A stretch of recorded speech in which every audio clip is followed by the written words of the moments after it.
va remettre le prix de la dynamique commerciale. Qu'on aurait pu aussi donner à notre lauréat qui vient de nous quitter. Exactement. Et j'appelle pour remettre ce prix Sébastien Thébault de Kedge Business School.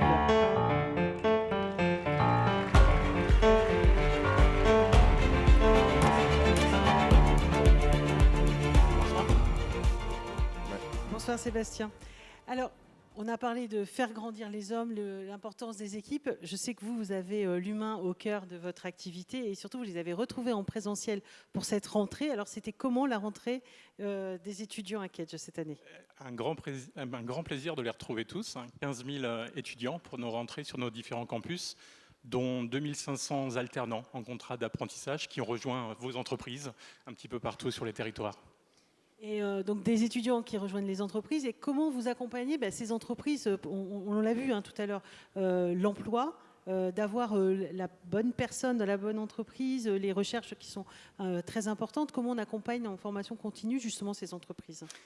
Un des enjeux majeurs aujourd'hui, c'est le déficit de compétences. Il a été mentionné ce soir.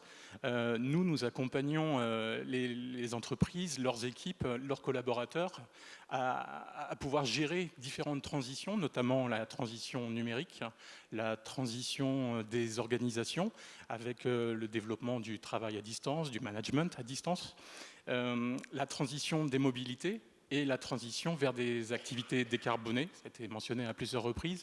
C'est un des enjeux majeurs, nous le pensons, dans les 10 prochaines années, parce que ça va avoir un impact très très important sur l'organisation, sur le fonctionnement et sur les business models de ces organisations. Écoutez, pour cela, ça va faire des entreprises, on va dire, commerciales fortes. Alors, qui a gagné le prix de la dynamique commerciale, s'il vous plaît, cette année ? Alors, le vainqueur est l'entreprise Lionel Haussmann et compagnie.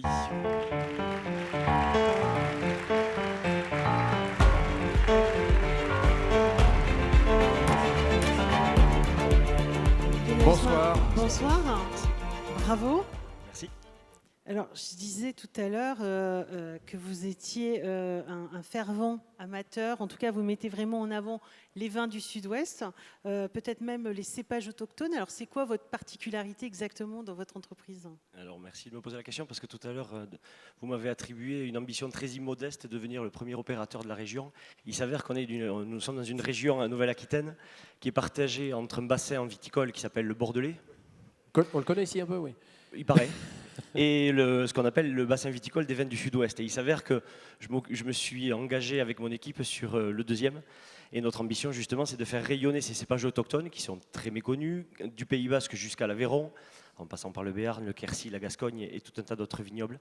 Et donc, c'est un territoire qui n'a pas la riche histoire de la Bourgogne ou de Bordeaux, mais ce qui me fait penser qu'il a un long avenir. Qu'est-ce que vous leur trouvez justement à ces cépages ? D'abord, le fait qu'ils soient rares, autochtones, c'est-à-dire qu'on ne les retrouve nulle part ailleurs, avec un vrai potentiel. Il s'avère qu'avant de créer l'entreprise avec mes partenaires, mes associés, mon équipe, je pense que le prix c'est plutôt le leur que le mien d'ailleurs. Avant de créer cette entreprise-là, j'ai fait 12 ans d'export. Ça m'a permis de voyager dans le monde entier, de goûter des vins du monde entier et de me forger la conviction que ces cépages avaient cette identité, cette capacité de créer des émotions, d'amener des histoires différentes dans des vignobles extraordinaires. Et je dois dire que j'étais assez frustré de voir qu'il y avait la capacité dans d'autres vignobles de créer de la valeur. Et chez nous, une difficulté de rayonner. C'était des vins qui étaient globalement consommés localement. Et voilà, j'avais envie de consacrer ma vie professionnelle à faire changer ce paradigme et d'essayer d'amener ces cépages-là un petit peu plus loin et donc ces appellations un petit peu plus loin. Et donc vous allez jusqu'à acheter un château Oui, enfin un château, une fois de plus, on n'est pas à Bordeaux. Un vignoble d'abord. Ce qui m'intéresse d'abord, c'est l'outil de production avant de penser à la résidence secondaire, mais de façon... en fait, c'est surtout une double ambition, c'est de sécuriser le sourcing et de se diriger beaucoup plus vers l'agriculture biologique. Et donc aujourd'hui, cette acquisition porte sur en effet 55 hectares d'un cépage qui s'appelle la négrette, donc cépage autochtone de l'appellation Fronton qui n'a rien à voir avec le trinquet, mais qui est une appellation entre Montauban et Toulouse. Et donc c'est sur ce vignoble qu'on espère produire notamment notre cuvée Miramar, voilà, un rosé en agriculture biologique. Donc. Et d'autres actualités ? Oui. Le trophée, voilà. Le prix. Félicitations. Un manque de visibilité lié au contexte économique et au contexte sanitaire en France et à l'étranger, mais bon, je pense qu'on s'y est tous adaptés et la résilience des équipes fait que nous sommes là aujourd'hui. Si vous me permettez, je voudrais juste faire un petit coucou aux autres nominés qui ne repartent pas avec ce magnifique trophée qu'ils ne pourront pas mettre sur la cheminée, parce que j'étais à leur place il y a quelques années lors d'une remise de prix à Pau, nominé mais pas lauréat, donc très frustré. Mon ego était blessé, il est réparé ce soir. Mais juste pour rassurer ceux qui ne repartent pas avec ce trophée, les 2 entreprises contre lesquelles ou avec lesquelles j'ai été nominé, les 2 ne sont plus là.